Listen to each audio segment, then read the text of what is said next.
Hello, hello, and welcome to this week's conversation on the Low No Drinker podcast, bringing you closer to the people, places, and brands leading the low, no, and light alcohol revolution. I have a little smirk on my face because this is take two. There was a slight technical error, but luckily, my guest, the wonderful Lila Volkas, is being very, very gracious about it all.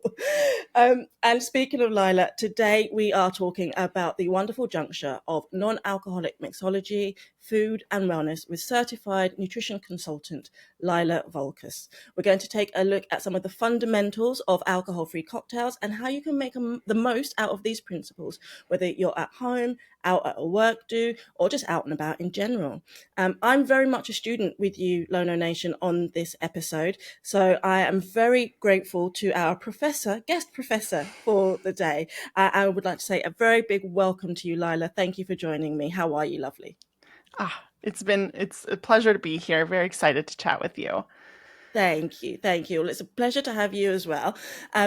I love on this podcast to help listeners to understand. I say one of my other taglines is to help you to find, understand, and enjoy the world of low, no, and light alcohol drinks, drinkers, and drinking.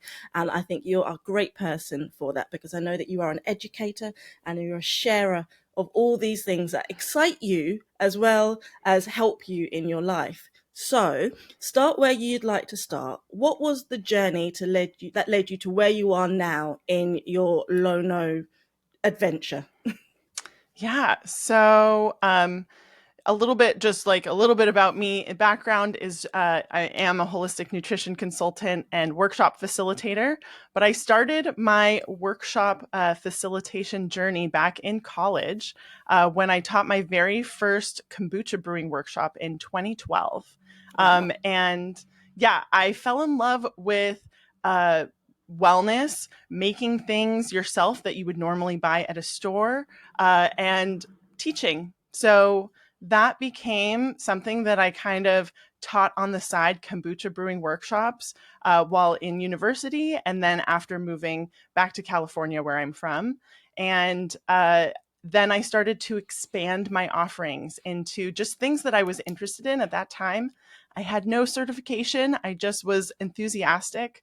I loved teaching. I used to be, a kids art teacher, a spin instructor. So I love the group energy and making things fun to learn and kind of easy to understand. But through that, I really started struggling with my health. So in about 2015, I kind of reached a tipping point where some inconvenient symptoms of like digestive discomfort, some skin issues kind of reached a like an apex, and I just all of a sudden was really feeling unwell. I, was chronically fatigued. I had skin rashes all over my body, and I was like having chronic stomach pain, and I was like, what's happening? I thought I was eating healthy, and that really sent me on this journey of healing myself. But through that, I also went back to school for nutrition and then was inspired to share what I've learned to other people. So I started to then expand my offerings to wellness and food related, topics, and then weaving them together. So that's kind of how I got my start in my workshop facilitation. And I have been running my workshop, corporate and public and private, basically wellness, mixology, and food workshops since 2019. So it's been a while at this point. Oh, that's fantastic. I think that there's such that crossover at the moment. I was chatting with somebody just earlier on today about the fact that this choice that a lot of people are making to change the way that they're drinking is for so many people now born out of a desire for a healthier lifestyle rather than a necessity for a sober lifestyle. And that's not to say that one choice is better or worse than the other, but it is to say that it's great to see that so many people are recognizing that in order to look after themselves better, changing the way that they drink can add benefits to their life, whether they're doing it for a dry month challenge, or whether they're just taking a bit of time off because they're training for an event, or they've got a big weekend coming up with the kids and they want to be clear headed. There's like so many different reasons that people are choosing to look after themselves and incorporating drinking less as part of that. So it must be quite exciting for you to bring those elements together into a sort of a bundle that you can share with people. Yeah, absolutely. And that's kind of how I got into this space myself. I mean, through that kind of health crisis, that I was examining what I was eating and how it was making me feel. So I cut out all the big food triggers, including wheat and dairy and eggs and caffeine and alcohol. And alcohol wasn't really a huge part of my life before that. I just found that I couldn't wake up and teach my morning spin classes the way that I really wanted to if I had, drank the night before. But after kind of feeling pretty sick for quite a long time, alcohol just like other foods made it back into my rotation, and alcohol just never made it back in my regular rotation. Now, I don't consider myself as sober. I'll have a sip of, a drink here or there to taste the flavors, but it honestly immediately gives me a headache, and it's not that fun for my body. So I just don't really drink it, which means that I've been on the search for delicious non-alcoholic beverage alternatives for quite a long time at this point, going on like 10 years. Amazing, and it must be quite exciting seeing how that's changed. I definitely want to talk to you about what you've seen, but I want to take it back a little bit, because you said something really interesting, that this started off for you as you teaching kombucha brewing Mm-hmm. to people. So first of all, I would like to know how you know how to teach. Like, how did you learn kombucha brewing? Because it's not. I mean, I know a lot of people do it at home, but it's not Mm-hmm. just. Oh yeah, yeah, yeah. I'm a kombucha brewer of old. So how did you know how to do that? And also for the listeners, tell us a little bit about kombucha brewing, and why it's so good for people, particularly if they're looking for different ways to drink or to look after their health. Why they should jump into this kombucha trend that's happening at the moment. Yeah. So if you're unfamiliar with kombucha, kombucha is fermented tea, and it's pretty simple to make. You basically make sweet tea, and then you add this weird slimy disc called a SCOBY, and SCOBY stands for symbiotic colony of bacteria and yeast. And essentially, it's like cellulose that grows on top of of this sweet tea. You also need to save, you basically need kombucha to make more kombucha. So there's Okay. a lot of speculation about where the Yeah. first person who made kombucha was from and how they made it. But it has really ancient roots. It's thousands of years old, dates all the way back to, people tell the story that it dates back to Asia, potentially in Japan or China, especially where tea is Yeah. really, Yeah. been around for a very long time. So I got started making my own kombucha when I was in university. I wanted to travel inexpensively, so I participated in WWOOFing, which is Worldwide Opportunities on Organic Farms. But basically, you Okay. volunteer on an organic farm and you get room and board, and you get to have a new experience. Wow. So I volunteered on a farm on Vancouver Island in Canada, and the owner of the farm made kombucha. And I had never tried it before; I'd never seen it. She would pull out this weird slimy jar of stuff and then drink from it. I was like, "That is so bizarre. I want some. How can I try this?" So she made plain kombucha. So I just tried like just regular plain kombucha, no flavors, Mhm. and I fell in love. It was tart, it was carbonated, it was kind of funky, and it was weird. And I kind of like weird things. So she gave me a piece of her SCOBY. SCOBYs grow in kind of layers. So she just peeled apart a piece. I put it in a plastic bag. I put it in my suitcase, and I flew back to California, and I started making kombucha. And then it wasn't until like my friends were asking me what I was drinking in art history class. And I was like, oh, it's kombucha. And so that's how I got inspired to start teaching kombucha brewing workshops at my student food co-op. Um, I love it. I love it. Most people will go, "Oh, that looks slimy or weird." You were like, "No, no, no. Let's have some more of that. Let me give that a try." So one really cool thing, I mean, there's a lot of cool things about making kombucha. I love Mhm. fermentation. I love consuming fermented foods. And so Okay. kombucha is a fermented food, which like populates our gut with beneficial bacteria, which we really need for the wellness of our entire body. Makes a great, non-alcoholic cocktail ingredient. adds some texture. It adds a little bit of carbonation. It adds some funk because of that fermentation. Yeah. And it's actually pretty simple to make yourself. The only thing that you need is a kombucha organism and starter liquid. So starter liquid is basically already brewed kombucha. It does need to be plain. So it can't be like your strawberry kombucha that you're drinking, Okay. from the grocery store. Plain kombucha exists, but it's actually more rare than you would think. Okay, and on that note of it being fermented, because quite often people are talking about at the moment, the difference between alcohol free, the 0.05 over here in the UK, the zero point 0.5 where you are, and different numbers around the world, and homemade kombuchas in particular, because there isn't a control mechanism for them. So, what sort of ABVs are kombuchas normally sitting around? So it really depends on how long you ferment it for. So there have you ever tried hard kombucha, like alcoholic kombucha? I haven't. It was, it's still a thing. It had a big, Mm. boom here in the US. So typical kombucha usually goes through two different stages of fermentation. Primary fermentation in a larger jar with the slimy pancake thing and tea and sugar. So it's pretty simple and plain. Then it goes through a secondary fermentation with all the flavors. And so typically, if you want to really increase the alcohol, you would have to go through a third fermentation, introduce champagne yeast, usually, to then increase the alcohol content.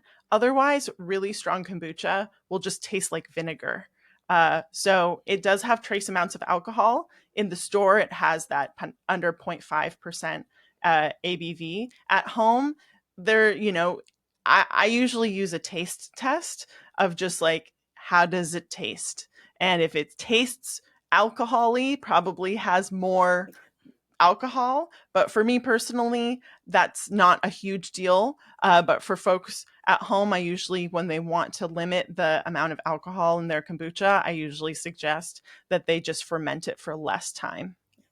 Yeah, and I think you clearly know your stuff when it comes to kombucha. So thank you so much for sharing that, because we hadn't necessarily planned to go into this much detail about it, but it's something that I know people are really, really interested in.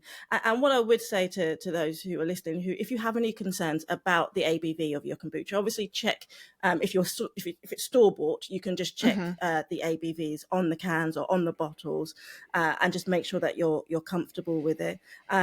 But if you're making it at home, is equipment that you can buy to test Mhm. these sorts of Yeah. things.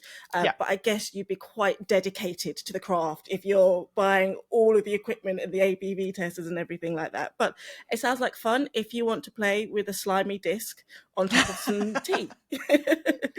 Totally. And once you have a kombucha organism, you can basically make kombucha forever. It's like a Amazing. sourdough starter in that you feed it, Yeah. it continues to grow. And my kombucha organism I got from the farm on Vancouver Island in 2012, but she got her kombucha organism from San Francisco in 1992. So this Wow. kombucha organism lineage is at least 33 years old, which I is didn't pretty know wild. that. That's Yeah. amazing. Wow.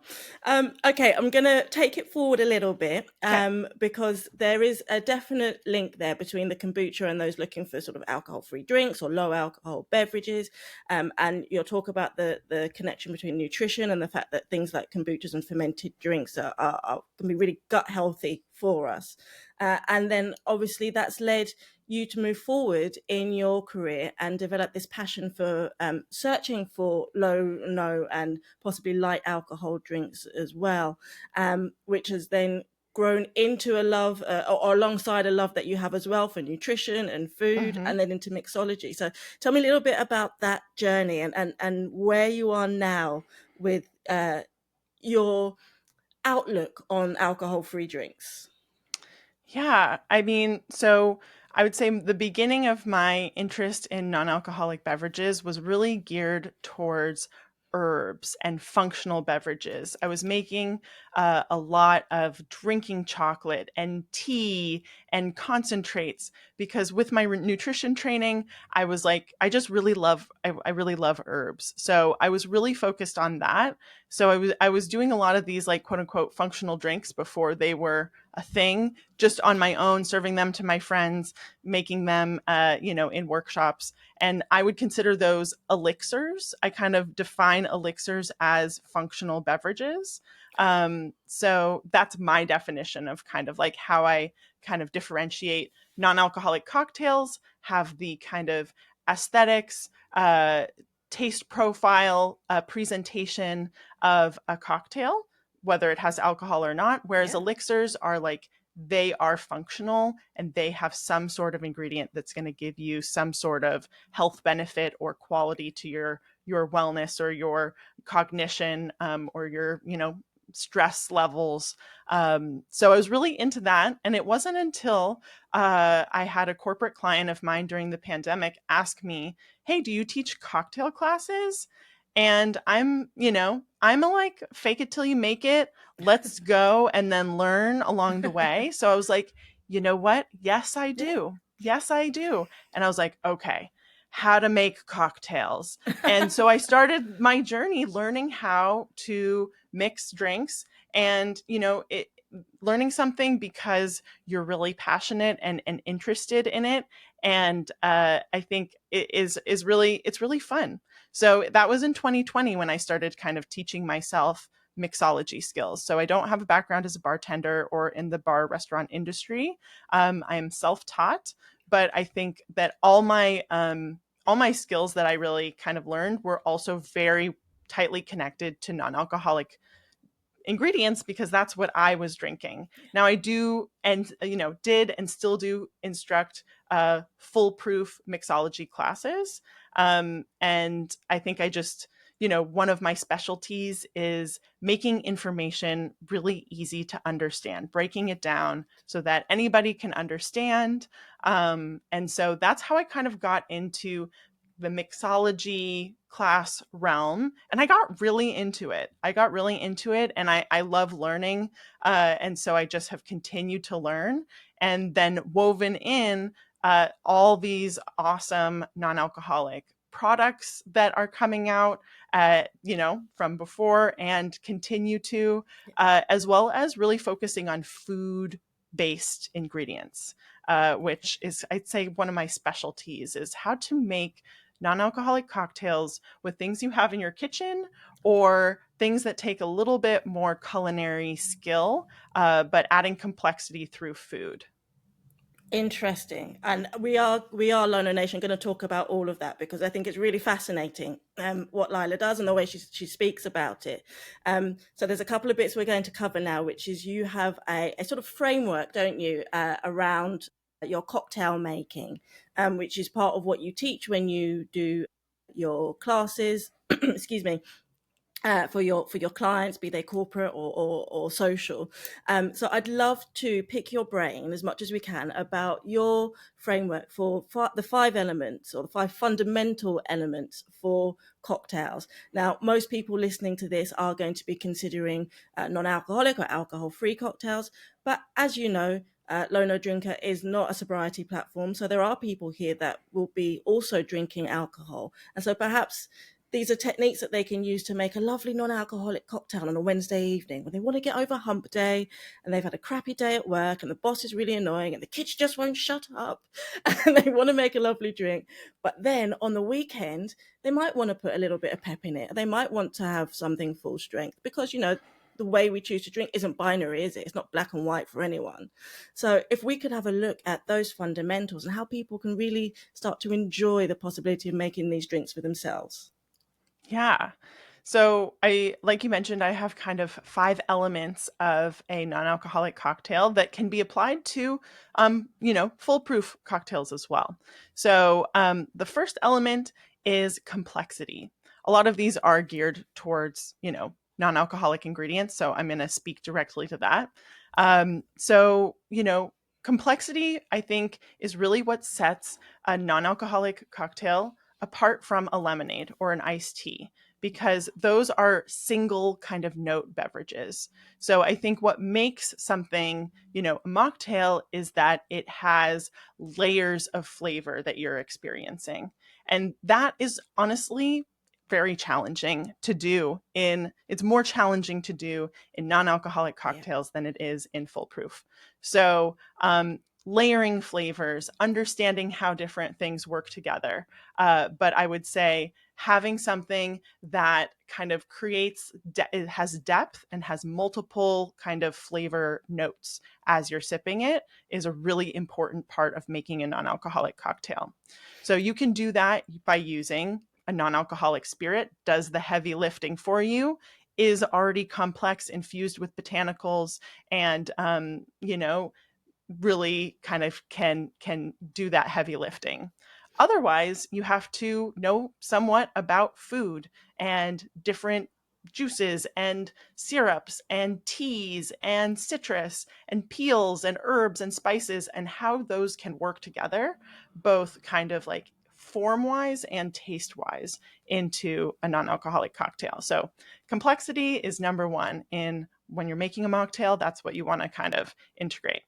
Number two is texture. So, as I think I've heard you talk on the podcast before with other people, we talk about texture in different non-alcoholic spirits and different non-alcoholic products. But texture is really important. Some sort of interesting mouthfeel, whether that's carbonation, whether that is some sort of kind of velvety, thick kind of texture. But alcohol has texture.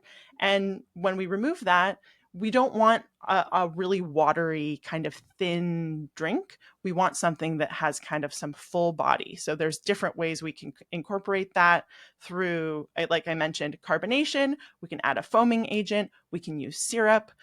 We can, shake our drink. Lots of different ways to integrate texture. Okay, great. So these are two strong ones we're coming out of the gate with already. Yep. And I'm making notes. You can see I'm looking down. Okay. I'm making notes because I've got questions, but this is fabulous. Okay. So we've got complexity, then we've got texture. So what's next? Next is, for lack of a better word, I would say intensity. There's some sort of intensity, and it doesn't need to be like, wow, this drink is so spicy, or this is so sour or so sweet. But there is something that provides a flavor that slows you down, because alcohol is intense. It burns as it goes down your throat. So I just like to, kind of give the example of a lemonade, that a lemonade is like, it's really, you could chug it. You could chug a lemonade, but in a non-alcoholic cocktail, I'm looking to have something that slows down the drinking experience. That's so that you're sipping it instead of just like, oh, this is just juice and I'm just going to chug it. So that could be something sour, something bitter, something spicy. But I don't want to overwhelm people's palates. I don't want it to be too spicy. I do think that a lot of non-alcoholic spirit products lean sometimes a little too heavily on the spicy to replace that kind of burn. And I don't always want something spicy. So that is a consideration. But intensity is the third element of non-alcoholic cocktail. I think you're right there. I think a lot of them, especially perhaps not so much now, so the newer producers who are coming out are recognizing this, but in the last few years, a lot of them are leaning on the chili, the spice, the capsicum, and that sort of thing to replace that burn. It gives you the burn of alcohol. But I can't remember who I was listening to. It was possibly Derek Brown's podcast, which by the way, Lono Nation, absolutely fabulous. Derek Brown is a master of his craft.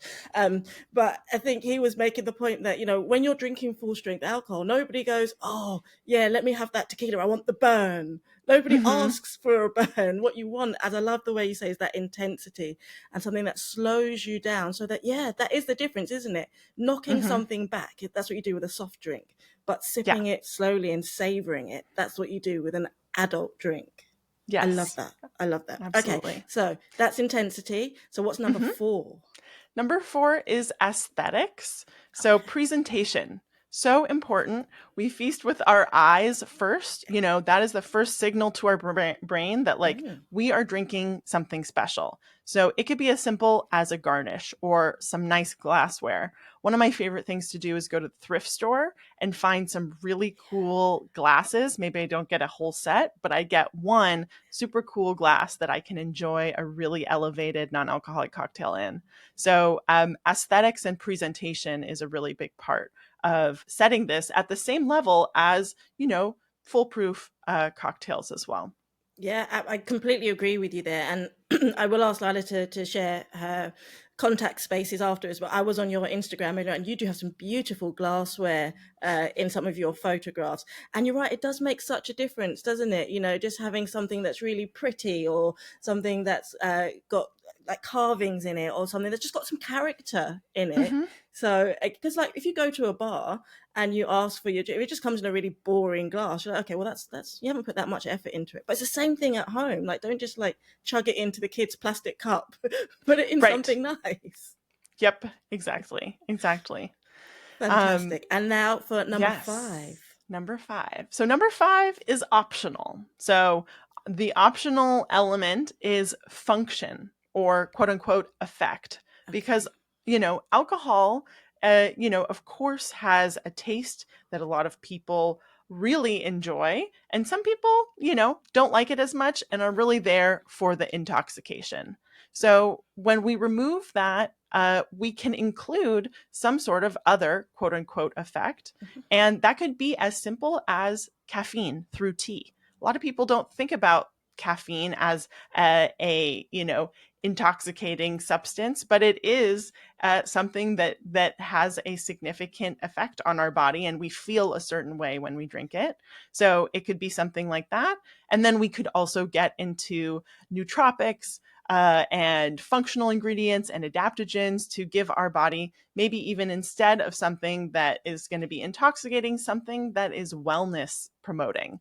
So I don't think that this is absolutely necessary to include in a non alcoholic cocktail, but I do think that it's part of my specialty and interest in including those functional beverages or functional ingredients Yeah. because of my background in nutrition. I really like to boost my wellness whenever I can. Absolutely. And you're right about caffeine. I mean, people forget with all this talk about functional ingredients at the moment, and caffeine is kind of like the original functional Yeah. ingredient. And people are like, "Will I feel a functional thing? Will it affect me?" Well, does caffeine affect you? Because if it does, then there's a likelihood that at some point some of these other things will feel the same way. And also tea, you know, because everyone thinks that coffee is the only thing with caffeine in it, but and you'll know better than me, but that some teas have as much if not more caffeine than coffee. Is that right? Yeah, I mean, I think it depends how long you steep your tea, how much tea you're adding, because you can have a very caffeinated tea. Personally, I'm like pretty sensitive to caffeine, Yeah. so I like to do a kind of combo. Like I have a whole ritual in the evening that I make my tea for the morning. I do a short hot steep of like my like some green tea or some jasmine tea is my favorite. I do a hot steep for a couple minutes. I fill then the rest of the jar up with cold water and I put it in the fridge. And I find that that has a much easier impact on my body than if I like, especially were to over steep tea to make it really, really strong. That would give me some anxiety, Yeah. make me feel a little like, ooh, you know, buzzed in a way that's like, Yeah. okay, this is not quite comfortable for me. Um, so Oh yeah. my God, we're getting so many good tips in so many areas. I'm really excited. I'm like, what bit should I pick on next? What should we talk about next? But so much good stuff. It's fantastic. I want to go back to number 1, if I can, Hmm. because Sure. you mentioned there, you talked about complexity and Hmm. complexity being really important for a non-alcoholic cocktail. But the fact that you mentioned that it's harder to achieve in non-alc. Why is it complexity harder to achieve for a non-alc drink? So, you know, I think kind of drawing it back to our lemonade or iced tea, like when we heavily rely on fruit juice for, very intro, what we'll call, I want to say, old school mocktails, because when we think of old school like mocktails, those are the things that are heavily relying on juice and syrup and soda and the overly sweet. I think we are in a new era of Yes. mocktails, or whatever you want to call it. I'm in the camp of use whatever word you want. Yeah. I use the word mocktail often because it is the most searched word. That's how people are going to find me if they're looking for non-alcoholic cocktails. So I want to get as many people in the door as possible. So I do use mocktail. So when we heavily rely on these like really overly sweet ingredients, we're really not able to get the layers of flavor, especially the herbs and the different notes that we can get from alcohol that's aged, that is using plants.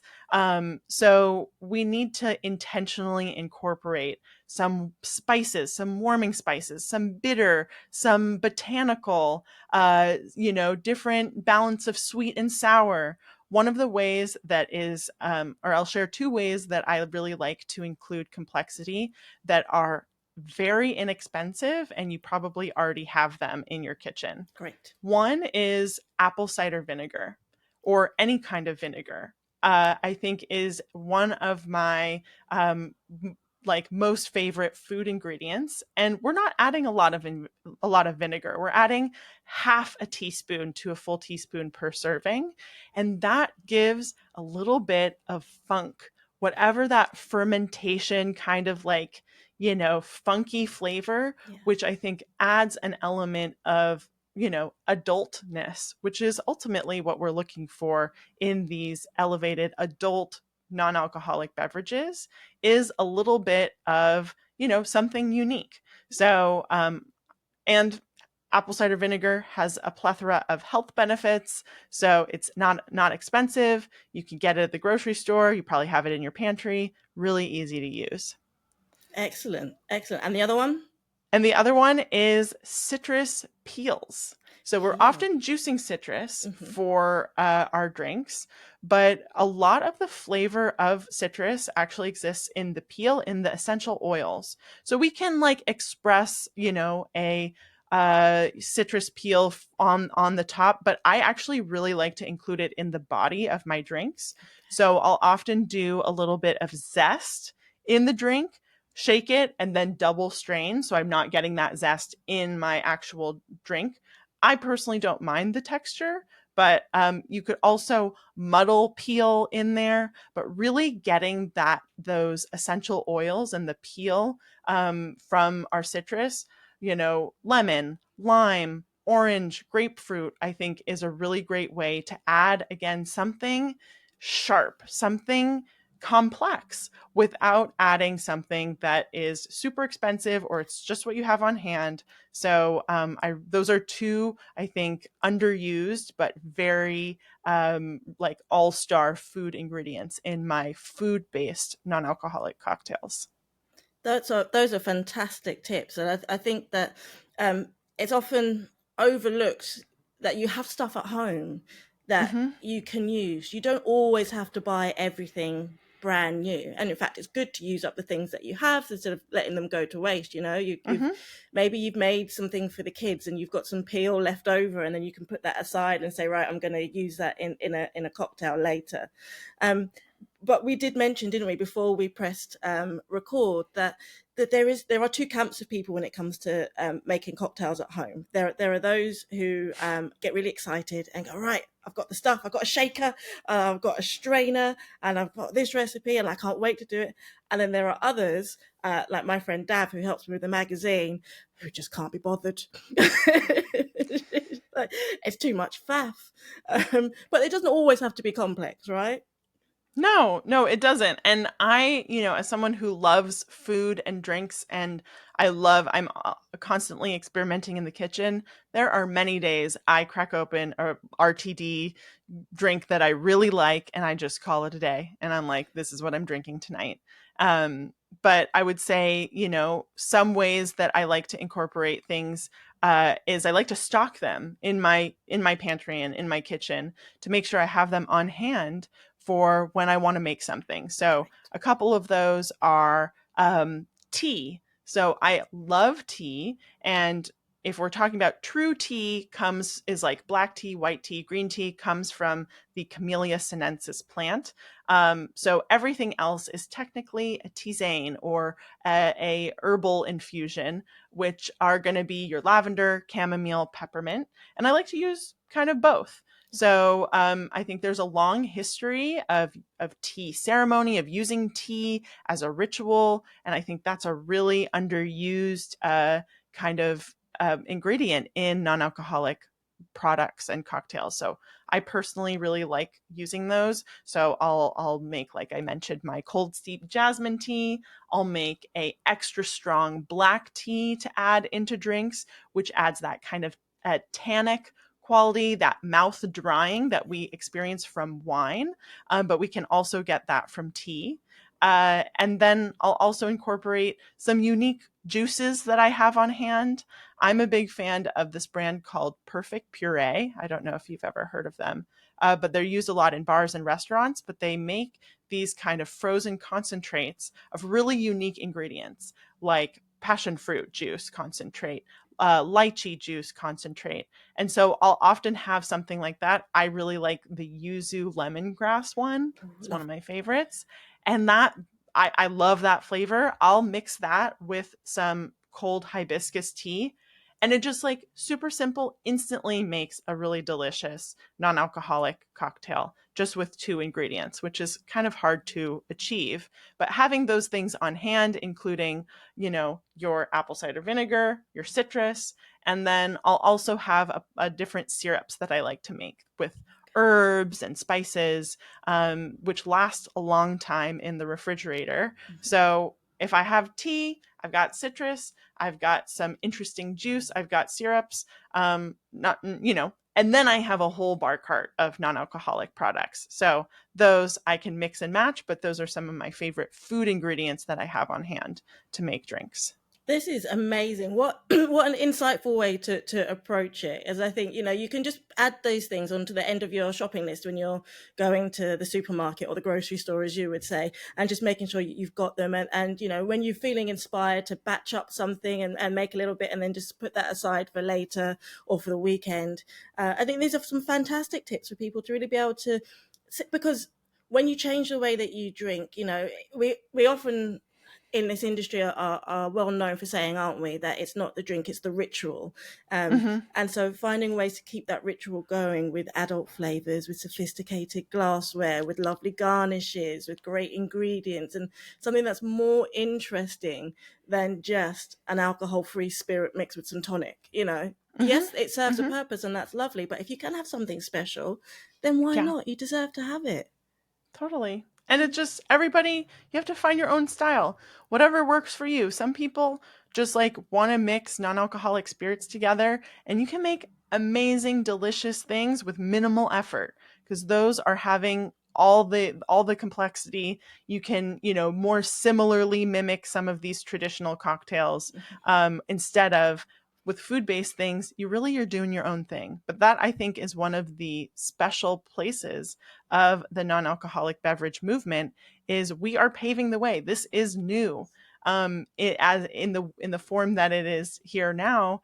And I think that, redefining a lot is, and educating people, I think, is a big missing piece in the non-alc space. Well, you've just done a wonderful job of educating Lono Nation. And speaking of which, I know that this is part of what you do. So the reason why you've done such a Hmm. great job is because this is what you do for a living. So tell listeners, first of all, where they can go to get hold of you and find out more about you. But what specifically is it that you do? Because I mentioned that you work with corporate clients. You mentioned classes that you do. How does what you've just shared with us manifest in your working life?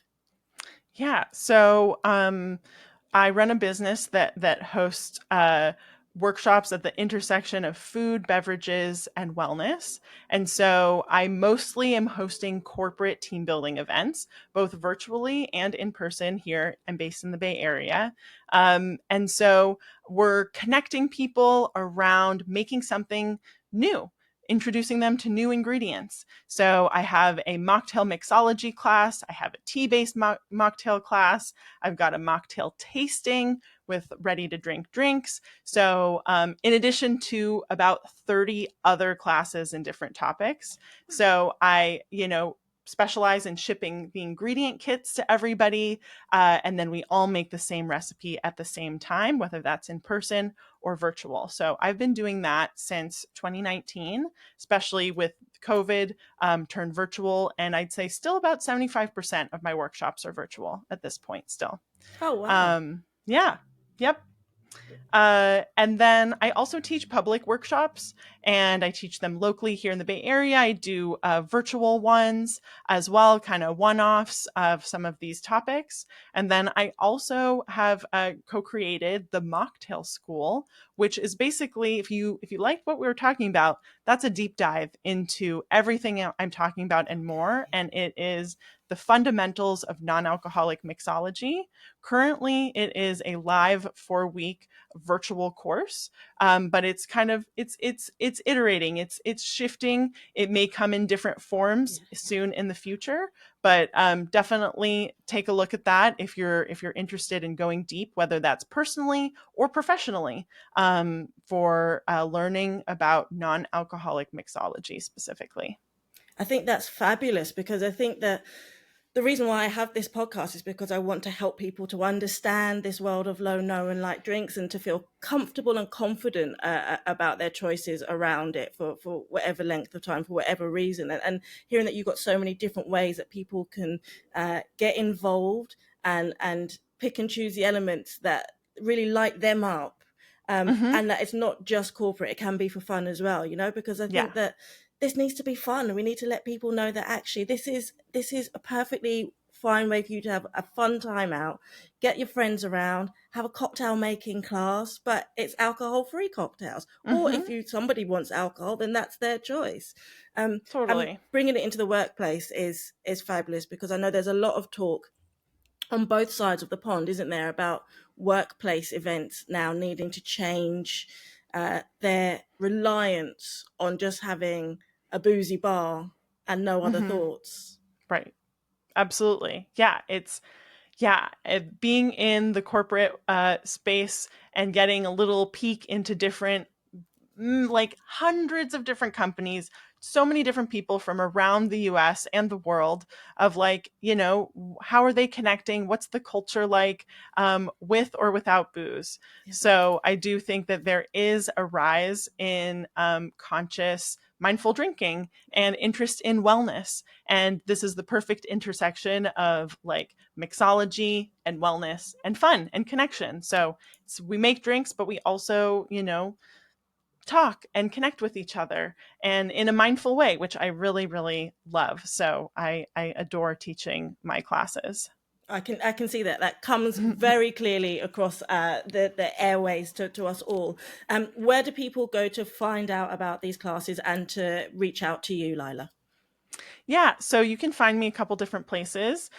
So Lila Volkas, my name, first and last name, is my website, and also my Instagram. If you want to follow along there, I've got recipes, I've got upcoming events, all of that great stuff. And then I have the Mocktail School. So you can find us on Instagram at Mocktail School, and you can also find us online at the Mocktail School. There you go. And I can 100% vouch for Lila's recipes, because the reason that we know each other is that not long ago, Lila did some wonderful, wonderful recipes for Low No Drinker magazine that you can make at home. They were all beautiful and all delicious. So I highly recommend that anybody who's looking to get a better understanding of how they can incorporate this into their own drinking repertoire to give you a shout. Now, before I let you go, first of all, I have lots of other questions that I could ask you, but I think we might have to get you back for another episode, another time to go over that. So my last question is the same as I ask everybody who comes in the show, because I believe in spreading the low, no, and light love and appreciation around the world. So I mentioned to you before we press record that we're having a little mini heat wave here in the UK. I don't know what the temperature's like in the Bay Area at the moment. I'm guessing quite warm, and it might be barbecue season.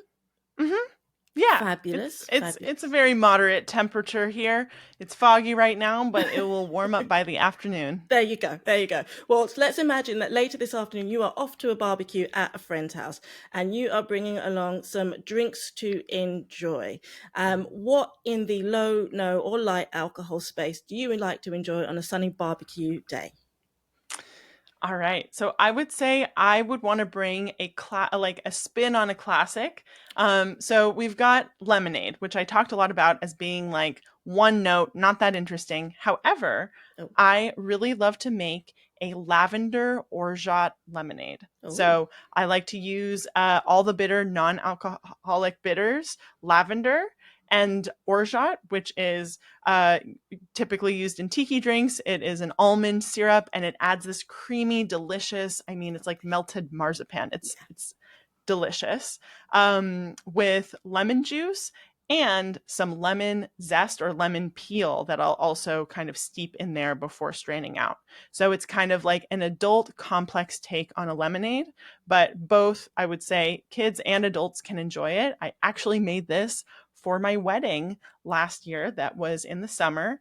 And yes, I made the non-alcoholic cocktails for the 60 guests at my wedding. I had other people serve them, but I was like, this is an expression of me and my oh. love and serving people. So that's something that I served at my wedding. Oh, that's lovely. Well, you got to know then that the recipe is going to be fabulous if you deemed it Mm-hmm. worthy enough to be at your wedding day. Mm-hmm. Fantastic. And Yeah. All the Bitter, what a great brand. They are a non-alcoholic bitters brand for anyone who doesn't know. They're huge in the US, harder to get hold of in the UK. There might be some on the shelf behind me for those who are watching on YouTube.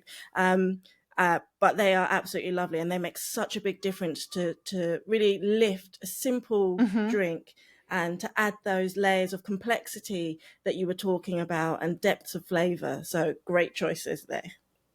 Awesome. Thanks. Lila, thank you so much for your time today. It's been really, really interesting to learn about this juncture with Mm-hmm. food and drinks and how they work together as ingredients to make fabulous drinking occasions for people who are looking to change the way that they're drinking for whatever length of time. And I think it just shows that there's so much to be enjoyed if we just experiment a little and just try Mm-hmm. different things. And as you said, we're at the beginning of things with this non-alcoholic movement, but what it means is that we've got the freedom to just make stuff up and see what Yeah. works. And it sounds like you Yes. do that beautifully. So thank you. Thank you. Thank you. It's been a pleasure. It's been a pleasure. Until next time.